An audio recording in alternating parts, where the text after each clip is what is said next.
आज की इस वीडियो में हम पीरियोडिक टेबल के क्वेश्चंस करेंगे। मैं कोशिश करूंगी कि वीडियो जो है वो 5 से 7 क्वेश्चंस को कवर कर लें।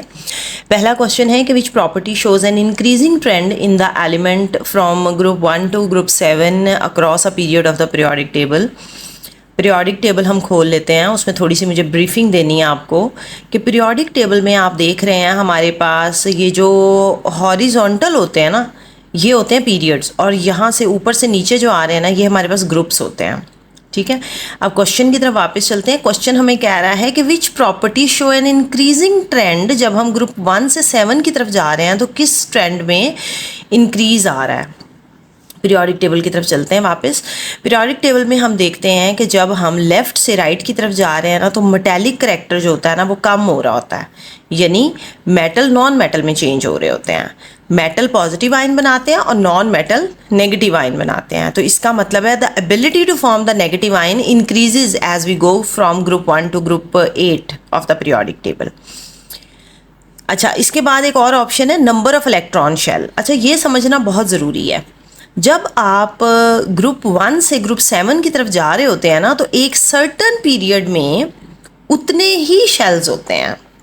ठीक है, अगर आप अगर मैं पीरियड 1 की बात करती हूँ तो पीरियड 1 का मतलब है उसमें एक शेल है। तो पीरियड 1 में हमारे पास एलिमेंट आ रहे हैं हाइड्रोजन एंड हीलियम, दोनों में एक ही शेल होगा।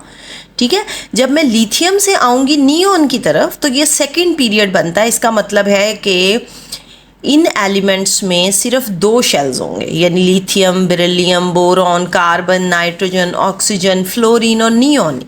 ये पीरियड 2 के एलिमेंट्स हैं, इन सब में 2 शेल्स होंगे। तो आप देख रहे हैं कि जब हम ग्रुप 1 से 7 की तरफ आ रहे हैं तो नंबर ऑफ पीरियड्स तो वो नंबर ऑफ शेल्स तो नहीं बढ़ रहे हैं, नंबर ऑफ शेल्स तो उतने ही हैं। अच्छा, उसके बाद डी ऑप्शन है reactivity with water. Reactivity with the water कम होती है क्योंकि मेटल से नॉन मेटल की तरफ जाते हुए रिएक्टिविटी वैसे ही डिक्रीज होती है, क्योंकि मेटल ज़्यादा रिएक्टिव होते हैं और नॉन मेटल्स कम रिएक्टिव होते हैं। अब ये जो सारी एक्सप्लेनेशन मैंने दी है, इसके अकॉर्डिंगली आपको पता चल रहा होगा कि अल्फा करेक्ट आंसर है, क्योंकि ability to form the anion increase हो रही है। अगला क्वेश्चन है the melting point of lithium is 181। ये वाला क्वेश्चन ना मैंने किसी और वीडियो में किया हुआ है, इसको मैं स्किप करती हूँ। क्वेश्चन नंबर 2 और 3 भी किया हुआ है, और क्वेश्चन नंबर 4 देख लेते हैं।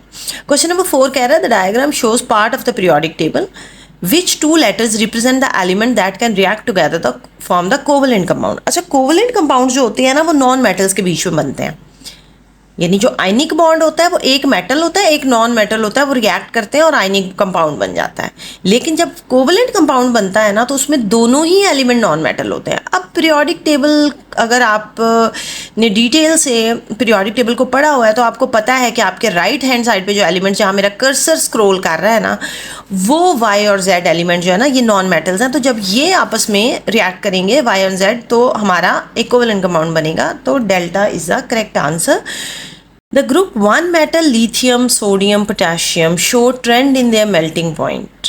अच्छा, ये हमारा ना थोड़ा सा रट्टे वाला जवाब है।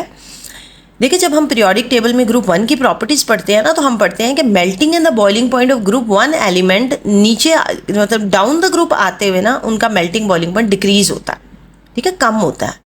तो इस इंफॉर्मेशन को जहन में रखते हुए, और दूसरा पार्ट ऑफ द क्वेश्चन कह रहा है and in their reaction with water. अच्छा, रिएक्टिविटी जो मेटल्स की होती है ना वो डाउन द ग्रुप इंक्रीज होती है। जब हम ग्रुप 1 की बात करते हैं तो उनकी reactivity down the group increase होती है, और जब ग्रुप 7 की बात करते हैं तो डाउन द ग्रुप आते हुए रिएक्टिविटी डिक्रीज होती है। यानी ग्रुप 1 और ग्रुप 7 की रिएक्टिविटी बिल्कुल ऑपोजिट है एक दूसरे के। Got it? अच्छा, ग्रुप 1 के एलिमेंट्स की मेटल्स की reactivity with the water will increase down the group और melting point decreases down the group. तो इस इंफॉर्मेशन को जहन में रखते हुए हम ऑप्शंस पढ़ लेते हैं। Their melting point decreases and the reaction with the water become less vigorous. नहीं, लेस नहीं होते हैं, ज़्यादा विग्रस होते हैं। Melting point decreases and the reaction with the water become more vigorous. जी, bravo is the answer for this question, definitely. अच्छा, उसके बाद अगला क्वेश्चन है from their position in the periodic table which property would you expect the element. अच्छा, ये वाला question repeat हो रहा है, और ये मैंने किसी और वीडियो में भी, आपको एटॉमिक स्ट्रक्चर वाली वीडियो में इसकी एक्सप्लेनेशन मिल जाएगी, वहाँ से जाके देख लें। अच्छा, उसके बाद आ जाते हैं question number 7। The table show some information about elements in the group 7 of the periodic table. उन्होंने नेम्स दिए हुए हैं यहाँ पर आपको एलिमेंट्स के, और इधर उन्होंने प्रॉपर्टी पूछी हुई है। अच्छा, before we look into the question के हमें उन्होंने पूछा क्या है, मैं ग्रुप 7 की प्रॉपर्टीज़ को ज़रा जल्दी से ब्रीफ कर देती हूँ कि जो एलिमेंट्स ऑफ ग्रुप 7 है ना, fluorine, chlorine, bromine, iodine, एस्टेटीन, down the group आते हुए इनकी रिएक्टिविटी कम हो रही है। ठीक है, ऊपर वाले ज़्यादा रिएक्टिव है, नीचे वाले कम रिएक्टिव है। Got it. और कलर डार्क हो रहा है इनका।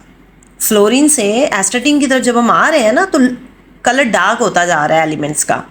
एटॉमिक साइज बढ़ रहा है, रिएक्टिविटी कम हो रही है, कलर डार्क हो रहा है। ये सब डायटॉमिक होते हैं और स्टेट इनकी चेंज होती है from gas to liquid to solid. इसका मतलब है कि फ्लोरीन और क्लोरीन गैसेज होती हैं, ब्रोमीन लिक्विड होता है, आयोडीन और एस्टेटीन सॉलिड्स होते हैं एट रूम टेम्परेचर।